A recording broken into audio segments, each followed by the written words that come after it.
नमस्कार दोस्तों, all India fact channel में आपका स्वागत है। दोस्तों, अगर आपको हमारी ये वीडियो अच्छी लगे तो प्लीज़ हमारे चैनल को शेयर करें, सब्सक्राइब करें और बेल आइकन दबाएं। दोस्तों, हम आपको आज बताने वाले हैं दुनिया भर में मशहूर भारत के इस पुल की एक अजब ही कहानी, एक अजब ही इतिहास है जिसका आज तक भी नहीं हुआ उद्घाटन। दोस्तों, जिसे हावड़ा ब्रिज के नाम से जाना जाता है। ये पूरा ब्रिज महज नदी के दोनों किनारे पर बने 280 फीट ऊंचे दो पिलरों पर टिका हुआ है। इन दोनों पिलरों के बीच की दूरी 1500 फीट है। इसके अलावा ब्रिज को सहारा देने के लिए नदी में कोई भी पिलर नहीं बना हुआ है। दोस्तों, यूं तो भारत और दुनिया भर के देशों में न जाने कितने पुल हैं, लेकिन इनमें से कई पुल ऐसे हैं जो अपनी किसी खास बात के लिए दुनिया भर में एक अलग ही पहचान बनाए रखते हैं। उन्हीं में से एक हावड़ा ब्रिज। कई पुलों तो अपने देश की शान भी कहलाते हैं। ऐसा ही एक पुल अपने देश भारत में है। ये पुल सिर्फ वर्ल्ड फेमस पुल है। दोस्तों, देश में ही नहीं बल्कि पूरी दुनिया में मशहूर। एक हैरान करने की बात यह है कि वर्ल्ड फेमस पुल का आज तक कोई भी उद्घाटन नहीं हुआ है। इस पुल से जुड़ी कई रोचक बातें जो आपको हम इस वीडियो के अंदर बताने जा रहे हैं। दोस्तों, बम गिरने के बाद भी नहीं बिगड़ा था इस पुल का कुछ भी। दरअसल यहाँ बात हो रही है कोलकाता के हावड़ा ब्रिज की। ये ब्रिज हमेशा से ही कोलकाता का पहचान रहा है। हावड़ा ब्रिज को बने करीब 80 साल हो चुके हैं, लेकिन आज भी ये ज्यों का त्यों खड़ा हुआ है।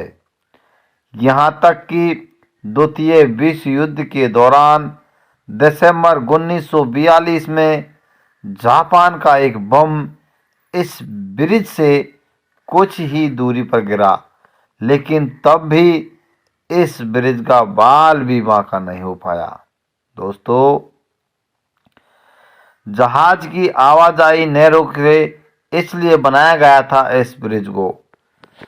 बीबीसी की रिपोर्ट के अनुसार 19वीं सदी के आखिरी दशक में ब्रिटिश इंडिया सरकार ने कोलकाता और हावड़ा के बीच बहने वाली हुगली नदी पर एक तैरता हुआ पुल बनाया की योजना बनाई थी।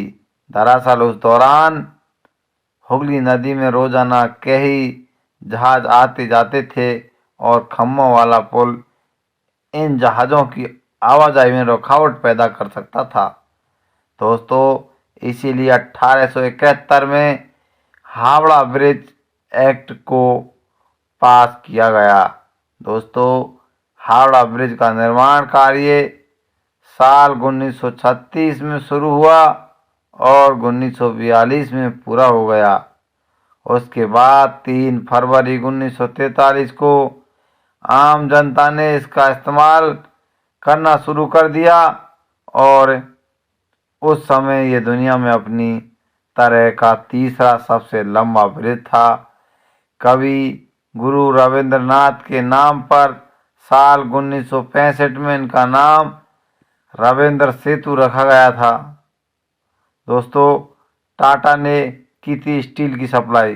बीसीसी की रिपोर्ट के अनुसार हावड़ा ब्रिज को बनाने में 26,500 टन स्टील का इस्तेमाल हुआ था, जिसमें से करीब 23,500 टन की स्टील की सप्लाई टाटा स्टील ने की थी। इसकी खास सियासत यह है कि ये पूरा ब्रिज महज नदी के दोनों किनारे पर बने 280 फीट ऊंचे 2 पिलरों पर टिका हुआ है। इन दोनों पिलरों के बीच की दूरी 1,50,000 फीट है। इसके अलावा ब्रिज को सहारा देने के लिए नदी में कहीं भी कोई भी पिलर नहीं लगाया गया है। कीलों का हुआ था इस्तेमाल। हावड़ा ब्रिज की एक खास बात यह है कि इसके निर्माण में स्टील की प्लेटों को जोड़ने के लिए नट बोल्ट नहीं बल्कि धातु की बनी कीलों का इस्तेमाल किया जाता है। साल 2011 में एक रिपोर्ट में सामने आया, तंबाकू थूकने की वजह से ब्रिज के पायों की मोटाई कम हो रही है। इसके बाद पुल की सुरक्षा के लिए इसके स्टील के पायों को नीचे से फाइबर ग्लास से ढक दिया गया है, जिसमें करीब 20 लाख रुपए खर्च होने की संभावना है। दोस्तों, यह हावड़ा ब्रिज है। इसे देखने के लिए लोग दूर दूर से आते हैं। दोस्तों, कोलकाता में एक अलग ही पहचान है।